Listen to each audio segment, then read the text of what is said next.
So as well as eating well, what else do we need to do to keep ourselves healthy and fit, mentally and physically? Well, one of the things that we can do that's free is to walk. Now, I'm lucky, I've got a dog and I've got some beautiful countryside around me in which to enjoy walks. But you don't need to have that, and you can set yourself very realistic targets about how much walking you want to do. This is where I'm walking today. Here's Max walking away ahead of me, and if I just have a look around, you'll see we're really lucky. We live right on the edge of the countryside. It's so nice today that I've actually carried on walking, made my walk longer. There's Max wondering what on earth I'm doing now. So I've set myself a target of 6,000 steps a day. I used to set myself 10,000, but that I would have to really think about it. I had to really do extra things that didn't really fit into my day. So I've decided that 6,000 is much more tenable. That's really normal walking around, plus one decent walk with Max or without Max if we're just walking into town or something. I think with COVID it's been pretty good that many of us have started to think less about jumping in the car to go places, but more about to walking or to jumping on our bikes.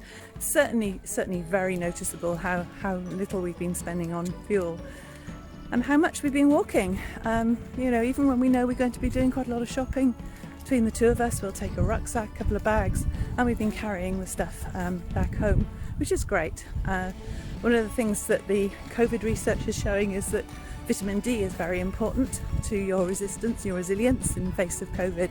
And of course, vitamin D your body produces by being out in the daylight. So that's certainly something to take into consideration, and another reason to walk more.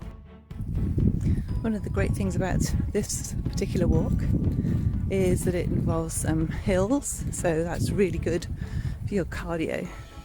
So as well as getting the beautiful views, you can also, stride up the hills and get the heartbeat going a bit faster, which is excellent. And of course, when you're walking, you can multitask, so you can be being mindful. Not like me at the moment because I'm recording this video, but it's really good to take some time to think about things. What are the good things to be grateful about? What things are going well? What things could go better? Envisaging where you want to be, even doing some mindful breathing, probably not when going uphill. And the other thing that I do quite often is listen to podcasts. People always say, how do you get time to watch or listen to all these podcasts? Well, for instance, before I started to record this video, I was listening to the podcast about Professor Tim Noakes and celebrating 2 years since being vindicated and cleared of everything in his trial about nutrition fundamentally. So that's how I get to multitask and use my time most effectively.